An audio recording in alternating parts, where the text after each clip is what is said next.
the man who directed the movie Black Panther was arrested for robbing a bank. But he did not rob a bank. He simply went to make a withdrawal. He's obviously a multimillionaire. And the bank teller thought he was trying to rob the place. Let me give you background on this story that is just coming to light. His name is Ryan Coogler. Black Panther director Ryan Coogler was mistaken for a bank robber at a Metro Atlanta Bank of America. He was detained, according to the police reports that we just got access to. Let me remind you of the iconic movie Black Panther. Chadwick Boseman, who passed away because of his battle with cancer, has put up a picture of them side by side. One of the most successful movies in the history of movie making. The director was in Atlanta on business. I will share that business in a minute. The incident unfolded January 7th, 2022 at the Bank of America at 1280 West Paces Ferry Road. Now that is supposed to be an affluent part of the city. When police responded to reports of a man trying to rob the bank, according to an Atlanta Police Department report, a Bank of America employee called police after Coogler passed him a filled out slip to withdraw money with a note written on it asking for the bank teller to be discreet with the transaction. Makes sense to me. The man is withdrawing $10,000. It is his account. He filled it out properly. His name is there. His ID is there. He writes on it, and please listen, just give me the cash discreetly. I don't want everybody knowing I'm walking out of the bank with $10,000 cash, okay? Simple request. Officers determined, well, actually, when officers arrived at the scene, okay? When officers arrived at the scene, Coogler was still inside the bank. You know why he was still inside the bank? Because it wasn't robbing the bank. Officers brought him outside, handcuffed him as they investigated. So he gets arrested, they handcuff him. Officers determined that Coogler was attempting to withdraw his own damn money.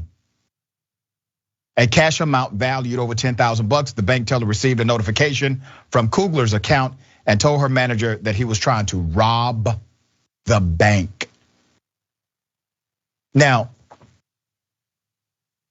let me bring some common sense to this situation. Banks are facilities that hold our money. I literally work and then I let the bank hold my money because the bank benefits by the interest accrued on that money. So they hold my money. I'm not mandated by law to do this. I do this as an option, a choice. And then I go to get the money that I've worked for, and you put me under arrest for trying to get my own money back. That is what happened to this major film director. Officers determined that the incident was a mistake by Bank of America, and Coogler was released. Two people who Coogler was with were also detained and released. Bank of America apologized to Coogler, and he was allowed to go on his way. I'm sure this was very embarrassing for this young, dynamic star who is very good at his craft. Bank of America issued a statement confirming the incident, writing, "We deeply regret that this incident occurred. It never should have happened, and we have apologized to Mr. Coogler." Here's the problem, Bank of America. This likely happened because you have some structural issues in the culture of your company. While you may release a statement indicating that this is simply a mistake, an accident, an isolated incident, I beg to differ. I think this was connected to a deeper culture inside of your company. Do you think if that would have been a white male who simply wrote all of his information, identified himself, put his identification with the withdrawal slip and said, listen, and make sure it's discreet, do you think the police would have been called on that individual? There was nothing here to indicate that a bank robbery was taking place. Nothing. Nothing. Coogler directed the original Black Panther, which was also the highest grossing film of all time by a black director. He has been in Atlanta directing the Black Panther sequel, Black Panther: Wakanda Forever.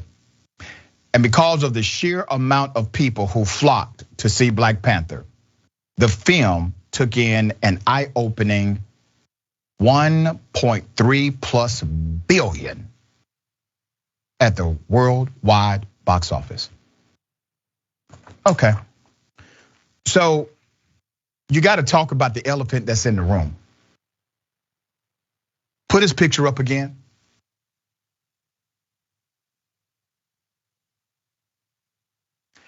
He walks into a bank. They don't know that he's a multi-millionaire film director, and honestly, it should not matter. You mean to tell me that when he filled out his slip, his withdrawal slip, that the person he handed it to did not even bother to put in the information to verify that he had access to these funds? That he was in fact a consumer at Bank of America? You mean to tell me they did not do the basic thing and simply verify the account before calling the police? Ms. Tucker, what are your thoughts on this? Okay, so boom, we already know how this got started. Like you said, common sense is not that common. Had that person check the account, check the name and verify ID the way they were supposed to, and went through the proper protocols, we wouldn't be here right now. But here we are. Bank of America, if you didn't have the money, you should have just said that. We know Bank of America going through it because everybody with the little EDD and PPP and stuff then took all the Bank of America money. But y'all didn't have to do them like that. And I think an apology is not enough, because if we were to disrespect any other entity in the way that this Black man was disrespected, we would be canceled, it'd be all over the news, we would have a whole issue. So hopefully that teller, who was not trained properly, clearly is no longer working there. But I think apology is not enough. They need to be held accountable, and they need to change their practices and how they're training their employees. Yeah, and that's the issue. They have not come out with a proclamation about them changing practices or making sure there's additional training or even some level of discipline for violating protocol.